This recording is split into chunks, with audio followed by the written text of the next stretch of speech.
Live from Newcastle, this is Paul Murray Live, Our Town. G'day Australia, welcome to beautiful Newcastle. What a great crowd. G'day everyone, how are we? Lovely to see you here. We've got a great show ahead tonight. I can't wait to show you everything from whale watching to footy. Joining us now, Mark, how are you, great man? Good, Paul, how are you? How long have you been around Newcastle and why do you love it? 70 years, and love the beaches and all the old buildings and the beaches and things like that. The top place and the restaurants are good. When you go to the beach, do you wear the budgie smugglers? Not allowed to. Wife get up Oh, and come on, get them out. Go. Be you. Hello, mate. Lovely to see you. All right. What's your name and how long have you been in and around this joint? Been around here my whole life. Yeah, what do you love about Newcastle? Just the beaches. We used to have supercars. That was great. Don't start the supercars debate, sir. Please. Sorry about that. All right, cool. Lovely to see you. Thank you again for everyone for coming along.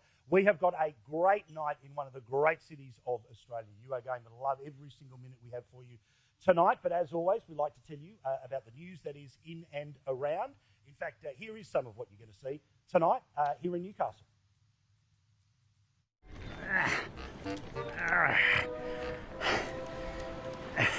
They told me this was electric, and it is, but I'm still me.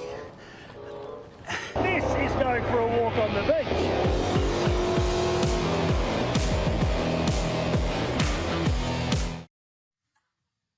It's going to be fun. Pedal-powered, whale watching and a whole lot more. We're here, of course, at the Earth Distillery, which is a spectacular location for functions and a way to hang out here in Newcastle. Now, before we get to what we've done over this incredible weekend, let's talk about some of the news that is around. It's been cold. No giant surprise. It's winter, but it is particularly cold. And in fact, in parts of New South Wales and in the ACT, it is record cold right now. In fact, we told you last week that Goulburn was colder than Antarctica going into last week. They were minus 10 when the station in Antarctica was minus 8.5. Well, now we're in a scenario where June has been the coldest month of winter in now nearly 20 years in parts of New South Wales. Canberra is getting ready for one of the coldest nights it's had in a long time in living memory. Weather Zone has confirmed today that Canberra's minimum temperatures have averaged just minus 2.5 degrees in June, and they are expected to get a little frostier and go towards minus 3. The combined averages in and around June has made it the coldest June since records began in 1939. So if you have been annoying family members with, geez, isn't this winter cold? Yes, officially, and of course the good people of Canberra. Now, also, I want everyone to get rather excited because you know, when Australia has wonderful moments of success on the global stage, we need to celebrate it, okay? And this show is about celebrating Australian success. And I believe that we should get ready for another Olympian-style parade up the main drag of every single city in this country. Why? Because it has been finally confirmed, and please, a round of applause, Australia now has 1 million public servants. We did it! We did it! 1 million public servants. How good is that? Think of all the clipboards, think of all the coffees. Well, Australia now has 1 million bureaucrats, and according to the 9 newspapers this weekend, this is despite federal and state governments vowing to find new ways to lift productivity and encourage the private sector to get the economy growing. New figures out from the far right-wing think tank, the Australian Bureau of Statistics, released on Thursday, tell us that 990,000 people are directly employed during May in public administration. Again, please, what an achievement. You're paying for it. You're paying for it. I mean, that's fantastic. Oh, what a joy. Honestly, congratulations to everyone. And, of course, the Treasurer is getting ready for his productivity summit in the next few weeks. And if only there was an idea about reducing... Oh, that's right, the election happened, didn't it? So that isn't going to be happening anytime soon. Meantime, people working in the private sector, guess what? The majority say that they are currently underpaid and they want pay rises of up to 20%. Almost 3 in 5, or 58% of people, spoke in this survey, presumably by the Pons Institute. I don't know until I know the reference. That's what I'll always say. Australians believe they're not being paid enough appropriately and they want higher salaries, are justified particularly. What they bring to the role and the duties that's required them according to new research. 58%. Hands up who thinks they're being paid enough. I just want to double check. I thought that might be the case. So I don't know who was lying in this survey, but to whoever was sucking up to the boss, you're not helping, okay? Unless it's 100% of people saying that they want a pay rise, then clearly it's not what people will think in the private or public sectors. Something that we never talk about enough in Australia is food supply and food security. I know there's plenty of people in the audience who would think about this over times, but we learn that in the age of Trump, when we are talking about things like military spending, and the military spending is the only way that we can keep ourselves safe, regardless of what the threat be it friend or foe, where we get our food from matters. Let me explain a little further here today. A bloke from the ANZ, and what a business card he's got, the head of Institutional Food, Beverage and Agriculture. What a business card. Said that Australia particularly is starting to rely upon imports, mostly from places like China and the Middle East. We're talking, of course, about things like food. For more than 90% of our fertiliser, as well as our herbicides and pesticides, Australia also is importing a surprising amount of food, including half of all pig meat eaten in Australia is imported. Much of our processed foods, the ingredients for manufactured foods, such as bakery mixes, tinned tomatoes, cooking oils and frozen seafood. He goes on here to say, among other things, that it's pretty important because the entire food supply chain matters. We have to look at our biggest vulnerabilities and where the inputs are. On the food side, the Australian dairy production continues to decline while imports are continuing to increase. Are we prepared to put up with increasing reliance on imports when vulnerabilities and trade shocks may take place? Now, if you're in the room, have a look at a big screen. If you're at home, keep doing what you're doing now, because have a look at this. Almost 20% of all fruit and veg in Australia is imported into the country. About 15% of our processed foods, you can see things like soft drink, seafood and dairy. Where does it all come from, all right? I can tell you the biggest source of stuff that we get into the country food-wise is New Zealand, followed by the United States. Good to see there's no trade war happening there. Singapore, China, what could be wrong with that? And, of course, Thailand. Now, speaking of the President of the United States, he's had quite the week. You may recall the F-bomb that was being dropped while real bombs were ending in the 12-day war between Israel and Iran. Now, in fact, let's just relive that moment because I like swearing on television. We basically have two countries that have been fighting so long and so hard that they don't know what the they're doing. Yes, I love when he says it. More F-bombs in politics, more F-bombs in politics. In terms of his actual agenda, pretty big stuff happened in the past couple of days. The big, beautiful bill, now, Trump being Trump, has decided not to do things issue by issue. He threw it all together in a weird mishmash. It has made it through the Senate. 2 Republicans voted against it. So that's made it through. And then the Supreme Court made quite the decision on the weekend, which was that no longer could a local judge stop what the federal government is trying to do. Now, again, if it's a president you like, yay. If it's a president you don't, it's a big change. As for Republican barkers on CNN, they say times are great. You know what a lot of Republicans are saying is, nope, we're not tired of winning yet. This happened. The stock market's at a record high. He brokered the ceasefire in the 12-day war. Peace broke out between Rwanda and the Congo. I mean, gas prices are at a 4-year low for the summer. I mean, win after win after win, and this particular one is the most important. Not so excited are people on the left. This was MSNBC and their concerns about the court decision. Imagine Donald Trump wants to do something illegal to you, Ali Velshi. Imagine that he wants to murder you.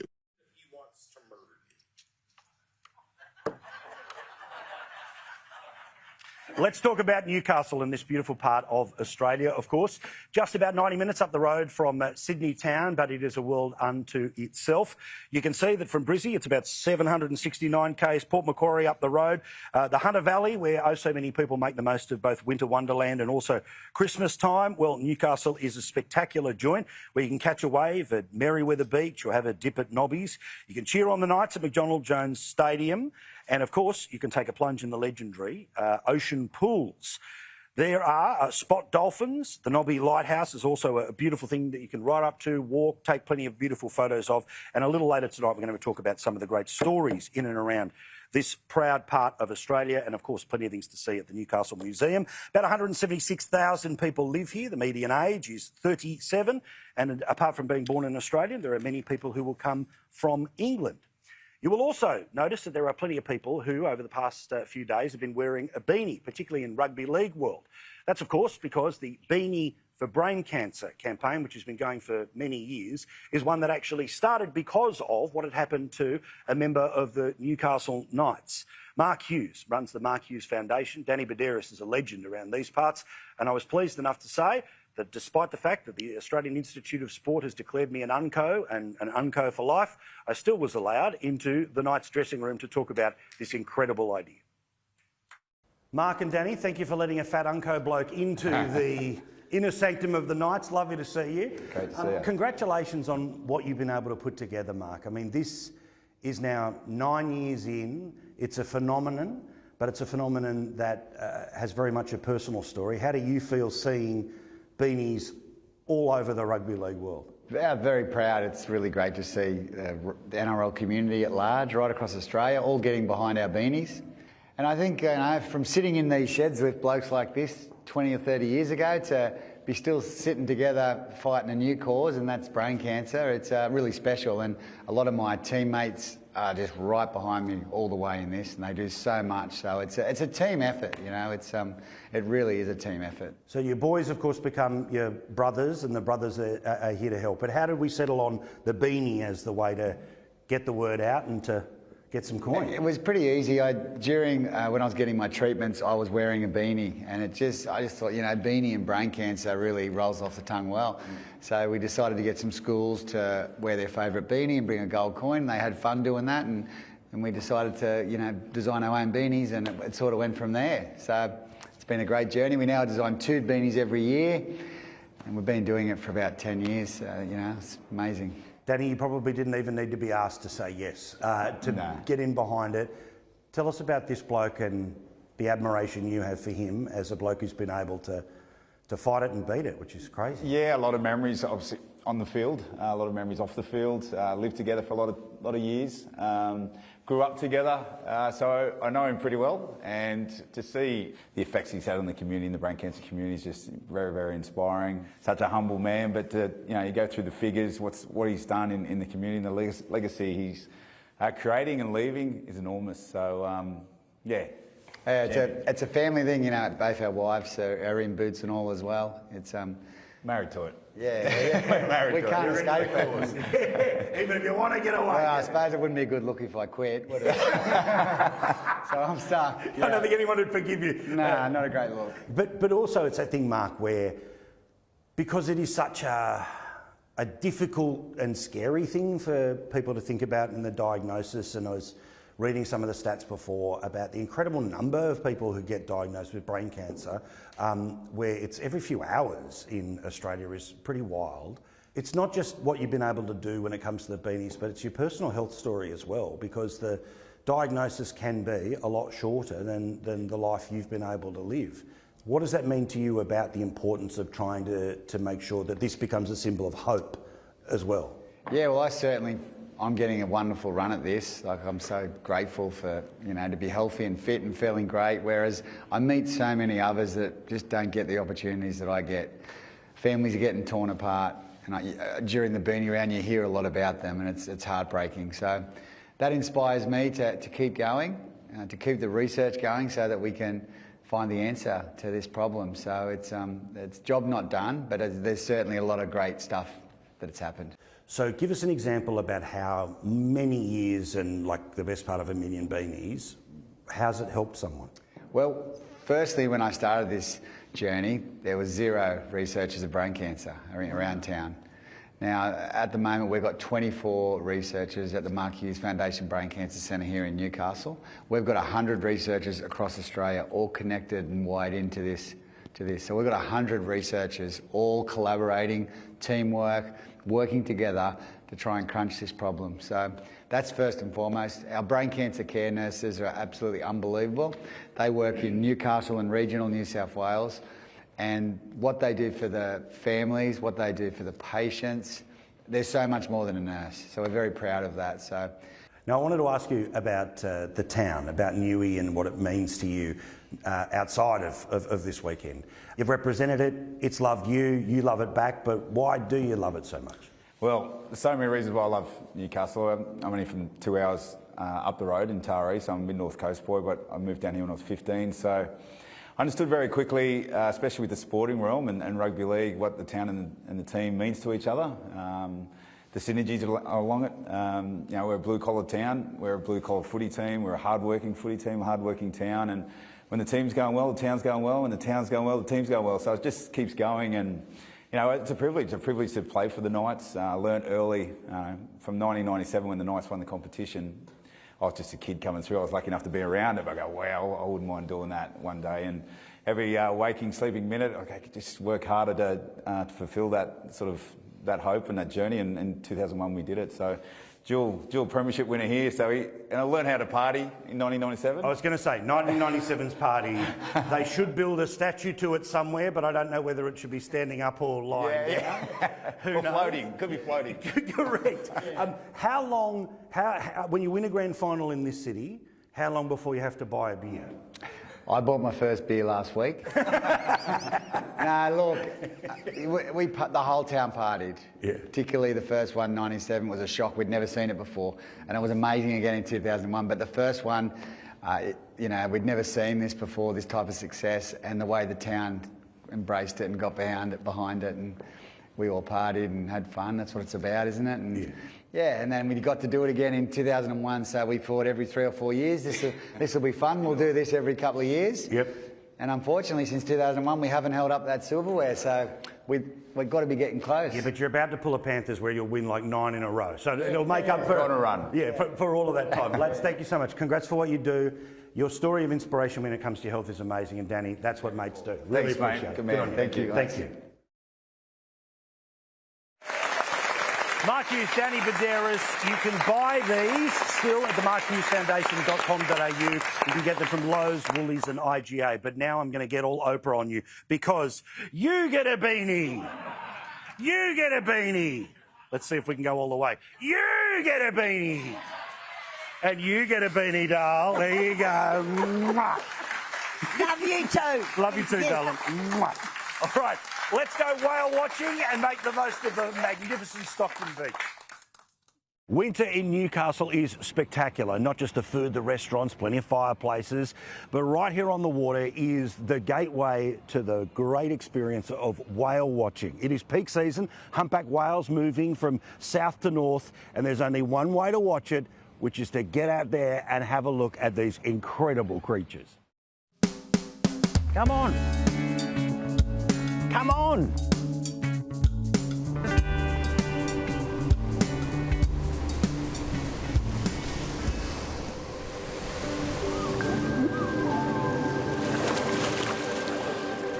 So at the moment we're definitely in peak season without a doubt. So that June, July, they were a little bit late to start this year, but they've certainly come in mass and numbers. So why are they always coming up? Why do they? Is it play? What are they doing? Look, when they breach, there's a number of things they can breach for. Possibly play, exactly. Communication is a massive one, like when they're communicating to whales further out, and also to clean themselves of barnacles and any of that thing that would restrict their great flow through the water. And the size. I mean, obviously you see them all. You see babies all the way through, but how big do they grow? How big are they? Look, a fully grown female can be up around 16 metres, 40 tonne. Our boat here today is about 12 metres and fully loaded 7 tonne. Wow. You can kind of tell that when you're filling this up with bulk, that's a big whale.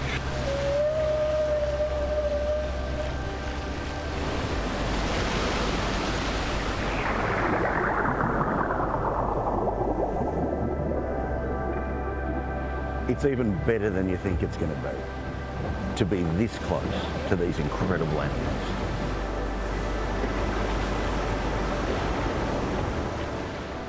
These animals are just unbelievable to see with your own eyes. You've got to do this anytime you come to Newey. And speaking of whales, let's watch one on a beach.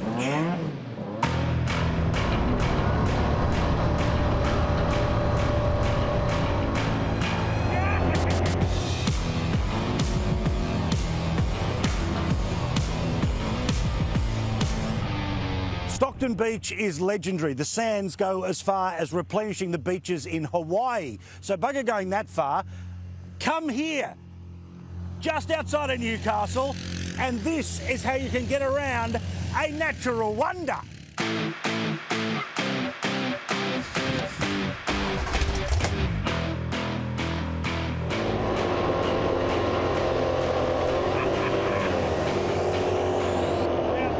Going for a walk on the beach.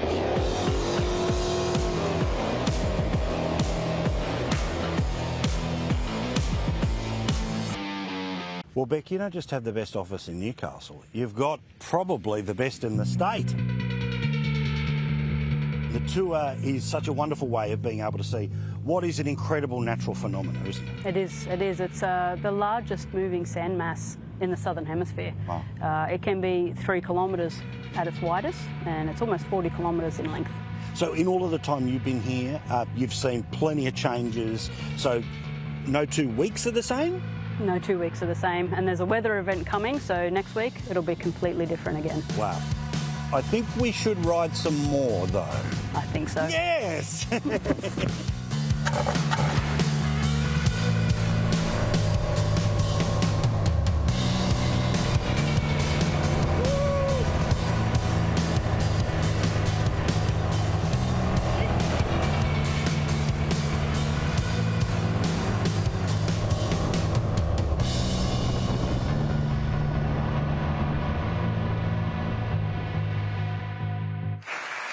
Yes, I do this for a job.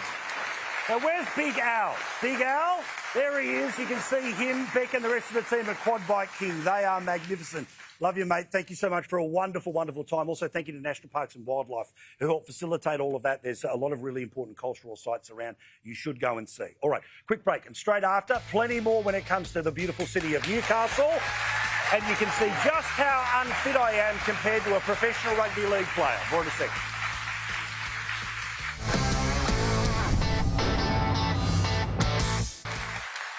Now, we all love our footy. Newcastle, do you love your Newcastle Knights? Well, I can tell you what, you'll have even more chances to see them go round because NRLW starts up next weekend and I am a lifelong Tigers fan, so you're about to see wonderful professional athletes and an absolute loser trying to keep up. Enjoy.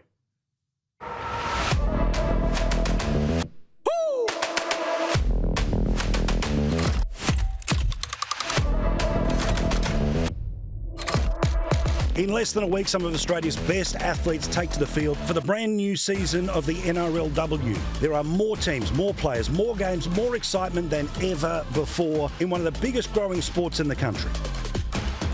We've got 12 teams in our NRLW, so the game's definitely grown so much over the last sort of 10 to 12 years that I've been a part of it, and for me to be involved in that journey is super special and something that I will definitely look back when I retire. This year, so expansion by 2 sides, 2 new communities, 2 new fan groups, 2 new dreams for young kids to sit there and go and watch the team that plays in their backyard and go, hey, I want to play NRLW at some stage. What a try! Right into the gap. Now, it's one thing to be a fan of rugby league, but what is it like to train with a professional rugby league team? I certainly have a memory of a very significant person in the world of Harvey Norman getting hands-on with NRLW. Who was it again? Oh, that's right, their boss, Katie Page. We love you. So, if it's good enough for Katie, it's certainly good enough for me. Now, we know I am fighting fit. I've never been stronger. I've never had better core strength. So let's see how long I can last at a training session with professional athletes. Go Tigers. So professionals do it, amateurs do it. Oh. Rotate it up. How many times do you have to do this a week? 4. Jesus. 4, let's go! Oh. We all say 7. set, bounce. Okay. Set, bounce. What are we doing? Jesus Christ, that's impossible. Good enough. One of the things I love the most about NRLW, and you can see it here at the Tigers, is that these players are role models to the next generation of athletes. By the time they get to play the game, it will be a part of our sporting fabric, which means what these girls do on the field every day inspires a generation of athletes to come.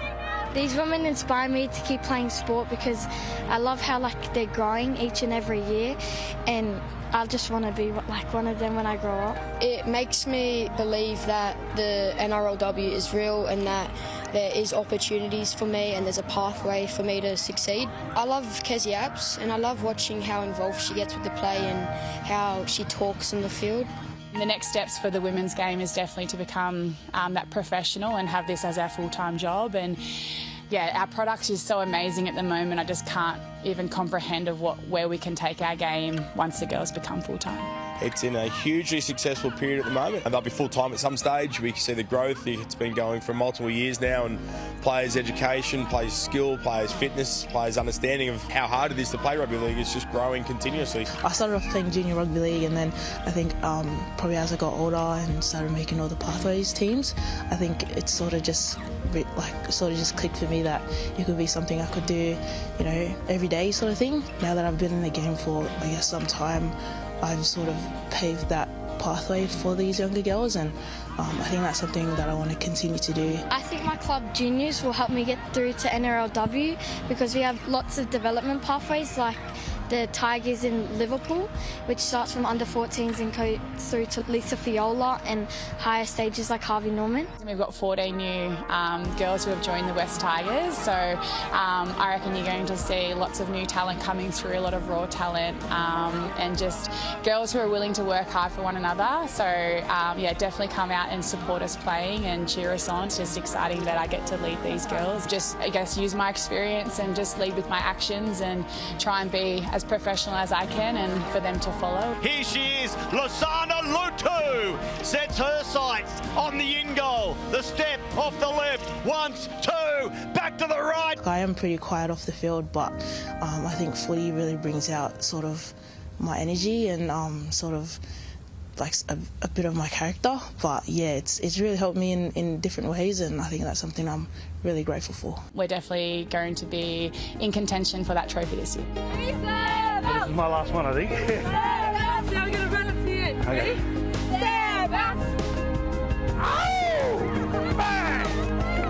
Thank you. I did it. I tried. They are awesome. And follow NRLW. First game next week. Go that Tigers. 2-1 Tigers!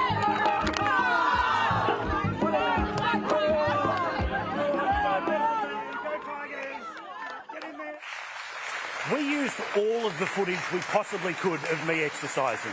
The entire amount was there. Now, big announcement about NRLW and our mates at Harvey Norman, and it is all to do with the Warriors. Because have a look at this. The Women's Warriors team is going to return to the NRLW this year. Harvey Norman has signed a 3-year partnership with One New Zealand Warriors. The NRLW Warriors team will play a powerful role in spreading the game in and around New Zealand as the sole elite competition pathway for young girls and women to play rugby league. That's why we love the W. The program will expand out to support and connect with local communities, including places like Hamilton, which is going to host 3 standalone Warriors NRLW regular season games. Our mates at Harvey Norman and their involvement in women's rugby league is extensive.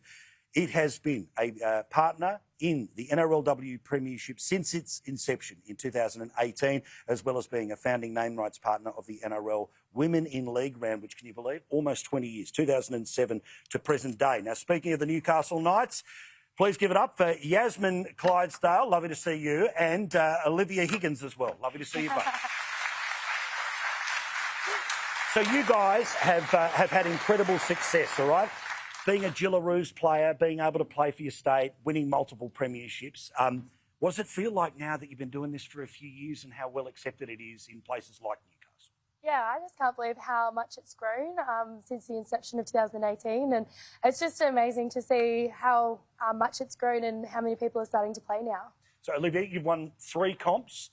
What's it like to be thinking about going for a 4th? Yeah, it'd be actually amazing. Yeah, look, winning a premiership is obviously the goal, but for us at the Knights at the moment, we're just focusing on round 1 next week. But like I said, I play to win, and I definitely want to win another premiership. Now, of course, your pre-season. What is your least favourite exercise that Ben and the rest of the coaches put you through?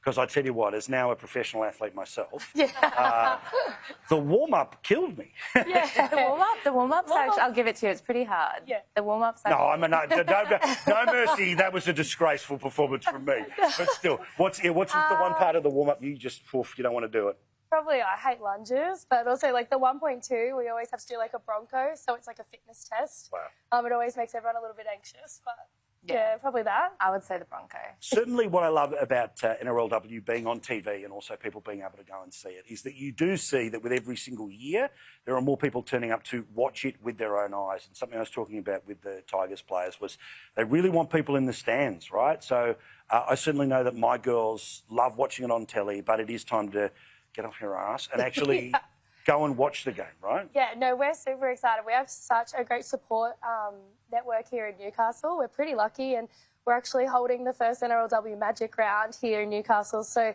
it'll be a really great time for everyone to come out. What's it like playing footy in Newcastle?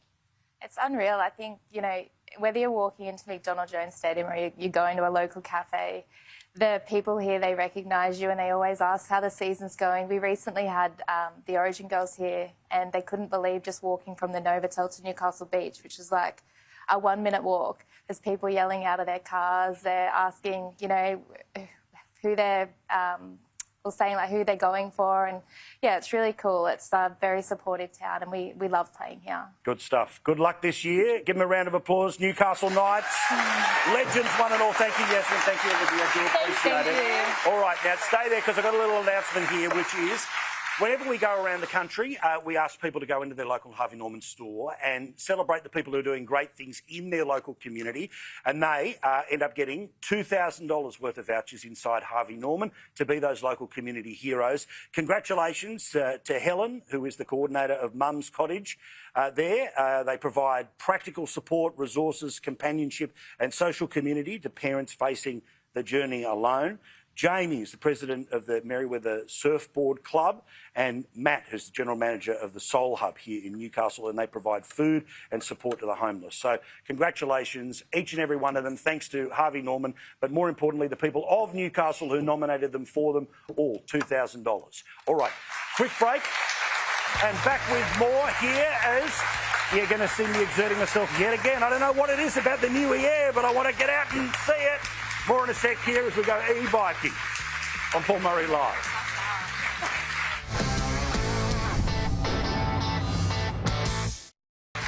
Thank you so much for watching. Having a great time in Newcastle. Now, again, we want you to come here. We want you to come here for a weekend, a long weekend. Bring the family. Check out, of course, the Earp Distillery. But also, if you get a chance, outside many of the major hotels, you can get an e-bike and you can go around and have a look at some of the just spectacular natural and tourism stuff that's around here. Honestly, this was a great way to start a day, and surprisingly, it was earlier than I normally get up on a Sunday.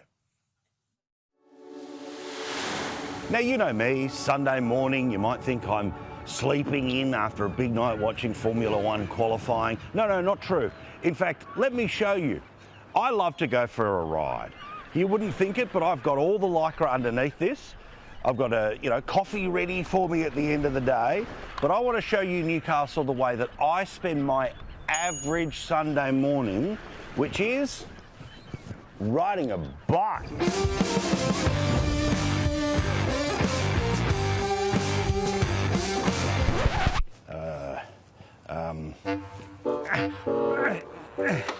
Yep. Oh, okay. Yep.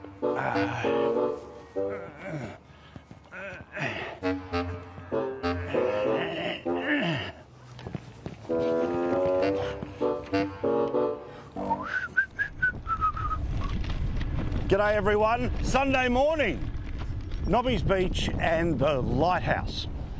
absolutely iconic. But the story behind them is really fascinating. After leaving Sydney, Captain Cook keeps coming north. He sees this part of the New South Wales coastline, decides to have a little look. But amazingly, this used to be an island. It wasn't connected to the mainland or the beach at all. Instead, they were actually looking in part for coal, and they got a whole bunch of convicts to chip away at hand at that mountain. Previously it was 63 metres, then they chopped 40 metres off the top of it down to its current height. All of that rock was then used to put together what they call Macquarie's Pier, named after the governor at the time, which connects to the beautiful and iconic Nobby's Beach. G'day. Hello.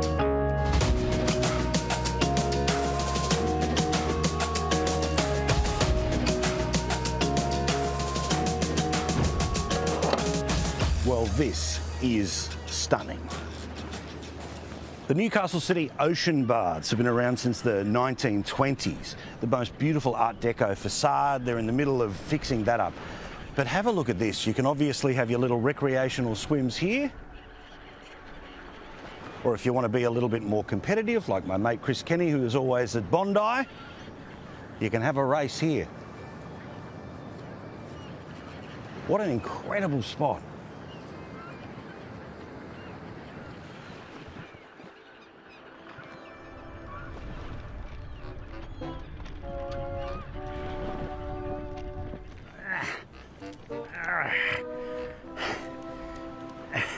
They told me this was electric, and it is, but I'm still me. Now we have saved the best till last. What a view! From the ocean, you can see the city. This is the Memorial Walk here in Newcastle. The best way to get around, by the way, to have a look at all of these great sites is on the electric bikes. They're located all over town out the front of the hotels. Now, this has been open for about 10 years, and the Memorial Walk recognises the incredible bond between military service and Newcastle. In fact, along the way, there are these beautiful artistic installations, and they represent 11,000 names, because that's how many people volunteered to defend this joint on the other side of the world in World War I. We thank them for their service, we thank them for the city that they have built, and we thank Newcastle for a great weekend.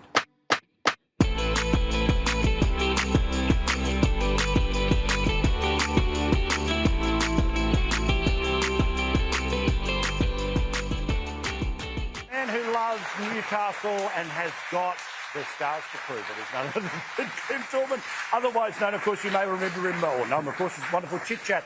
Great man, lovely to see you. Lovely to see you, buddy. We haven't seen each other for a long time. Way too long, way too long. You remain stylish and cool, and I am this. Just a couple of big blokes with beards. Yeah, correct, yes. Correct.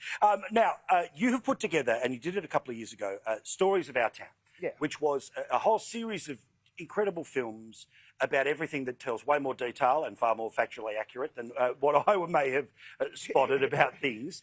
But it's an incredible way of celebrating this place by hearing from the people who lived the many stories here. What was the idea behind it? Literally that. There's a website here, or a Facebook page called Lost Newcastle, and I was reading it and going, hang on, these are the actual, like history is generally told by generals, and I thought, how do we tell the story of the soldiers telling their story? And so we were reading this Facebook page, people putting up memories, and we started piecing together this idea. Tony, who I make the films with, ex-Foxtel, we used to work together, and we both live up here. Our wives are teachers, and we thought, how do we educate people about Newcastle and all the stories that are here? And so far, we've made 21 films in 6 years. Wow. And Foxtel and Binge has picked up some of them, SBS has picked up others. So to have these films, local stories, taken national has been a great, pride moment. I'm not at all going to ask you to pick between your babies because they are all beautiful stories, but I want to focus in on particularly BHP and how you describe it, of course, in the title of the film as the city within the city. And the people that you have to tell the story of this incredible big industrial landmark, but it means so much more culturally as well. I love that you found the most normal people to tell that story. Well, that was extraordinary because, and at the height of BHP, 1 in 10 people in Newcastle worked there. You can't even comprehend. 1 in 10, right? They would serve 11,000 meals a day. There was 100 mile of train track. So I thought it'd be one story. I thought it would be a short story we could get in and just tell this thing. And then we started meeting these people. I met a Czechoslovakian guy who fled the country in the war. You know, this is in the 60s, came over here, arrived in Mayfield, which people here would know, on the Sunday night, started the next day, worked 30 years and ran the coke oven. And he lived in my street. I never knew him. He was in his 80s. And his story was fascinating. We met the lunch lady who would have to go into these big sheds with these guys with their nude pictures up all over the walls. And she's the one who used the word donger. Yeah, she did. She'd complain and said, when I come back, I want a bloke with a big donger up there. I'm not coming back. So the humour was there. I mean, they'd tell us these terrifying stories and we were just filming it and we're going, God, this is a dangerous place. And then they go, and we just loved it. You know, and so the commitment and the fact that people work 30 years or more there was a great part of the story. Now, there may be the odd rock and roller, certainly from days past, in the crowd right here, but we were talking before the show, and literally the entire reason the Riot Squad exists in New South Wales is because of Newcastle. Yeah, the Star Hotel Riot. That was our first film. We made that, and we thought, well, this will be a quick film, and everybody we talked to told a completely different story. You know, all these people were standing next to each other in the night, had this story about this wild time, and 4,000 people went crazy on King Street on a Wednesday. No riot cops, no bouncers, no portaloos, no council approval. Yeah, good. So no everybody, no public liability, and it made world news. And the world news was, this is what it's like in Australia when you try and shut down a pub. Yes. Yeah. So hysterical, and everything about that story was such a great. And then we went and did BHP after that, and now we've told Fortress Newcastle about the military history of Newcastle, and so many great stories. It's a great town. Like, I grew up here, grew up in Waratah, and couldn't wait to get out, to be honest. And when I had kids, we came back here and I just went, what a remarkable place. You know, it really is. It's unique. It's the second oldest city in Australia. Now, you can see this stuff, as you say, in lots of different places, from SBS to Binge. You can see some of the stuff at the Newcastle Museum. But the place, of course, that it lives is on its website of Stories of Our Town. There's YouTube videos where you can watch them all as well. Please watch these, and everyone here who may well have lived some of this history, these guys have done an incredible job of honouring it. Watch it, share it, get the word around. We give them away. They're a gift to the city and the world. They're YouTube, Stories of Our Town. Good stuff. Literally a rock star. Chit Chat. Thank you, mate. We love you, bro. All right, thanks. Thank you, man. It's so good. It is a spectacular project, honestly. More in a sec here, as it's time to give away meat in Newcastle. More in a sec. Thanks to Harvey Norman. It's Paul Murray live on a Sunday night.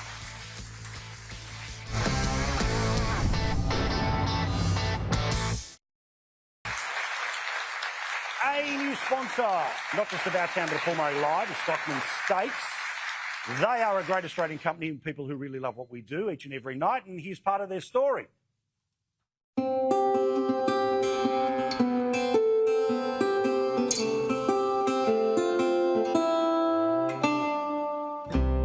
Stockman Steaks is rewriting the belief that enjoying fine quality meat means booking into an exclusive bar or grill in the city. With their unique approach to delivery, they are ensuring that families can dish up restaurant-grade meals in the comfort of your own home.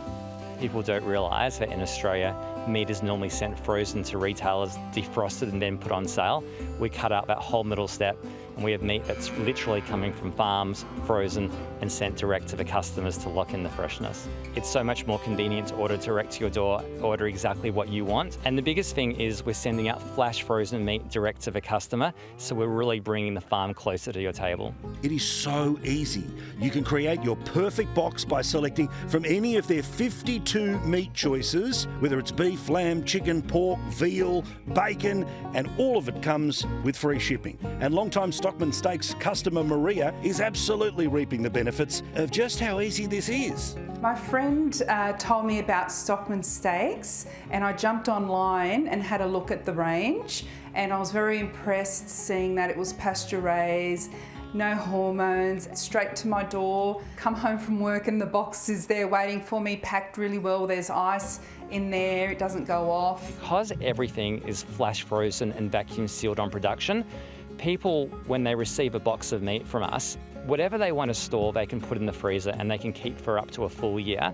Whatever they want to eat, they can just pop in the fridge for an overnight defrost, and then it's perfect to eat for a full week. I like selecting my cuts of meat that I know my family will enjoy. So that's the benefit of it too. You can pick and choose what you want. Not only are Stockman steaks perfect for families, but they're also perfect for the country's fittest and finest, like long-time Olympic heptathlete Tori West, who gives them the big nod of approval. Anyone who does sport or trains hard knows that protein is the foundation of building muscle and repairing your body after training. So to me, meat is the perfect source of protein, especially steak includes all the essential amino acids to rebuild my body. I personally don't take protein supplements because I have a meat-based diet. For me, it's actually a huge part of what makes me successful.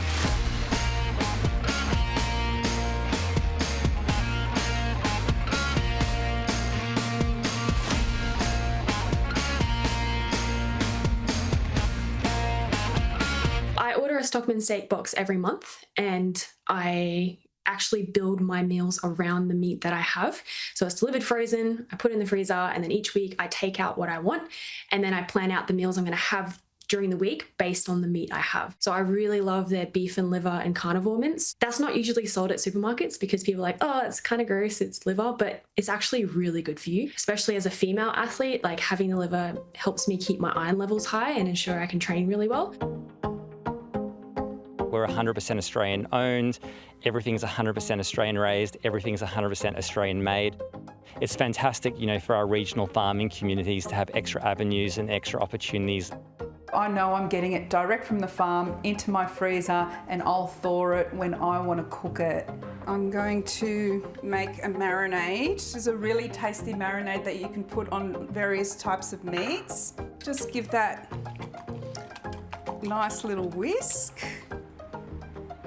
That goes all over, and that should be very tasty for when we grill it. Best overnight, but if you're in a rush and you know there's so much flavour in there that it will penetrate the meat anyway.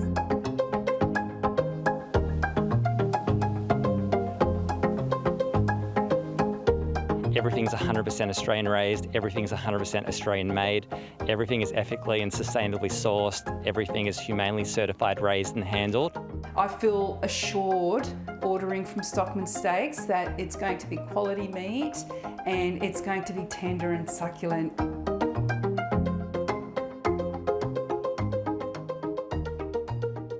All right, to welcome Stockman Steaks to the Paul Murray Live family. They are taking care of you. How is this?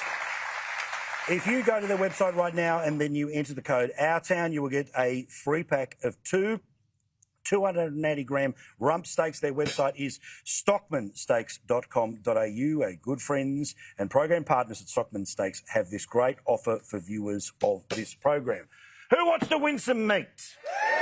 All right, well, normally I would say who's going to win Paul's meat, but this is a sponsored segment. So who wants to win some Stockman Steaks? All right, so earlier the highly scientific Paul Murray Live promotions team got together and we found raffle tickets. Was the best possible way to give things away. All right, hold them all up. Nice and official here. Let's make sure who is going to win. This can be really awkward if Chit Chat wins, OK? We'll see if we can get a guest. All right. So, official, there we go. Spinning is now here done. Geez, a lot of people in the audience tonight. It's a big one. All right. The winner of the Stockman Steaks has a blue ticket. Yes. Oh. And the blue ticket, I want to get this 100% correct, is number 69. Blue 69, where are you? Hand up. You've got to own not just that number, but the ticket. Congratulations! Stockman Steaks for you. All right.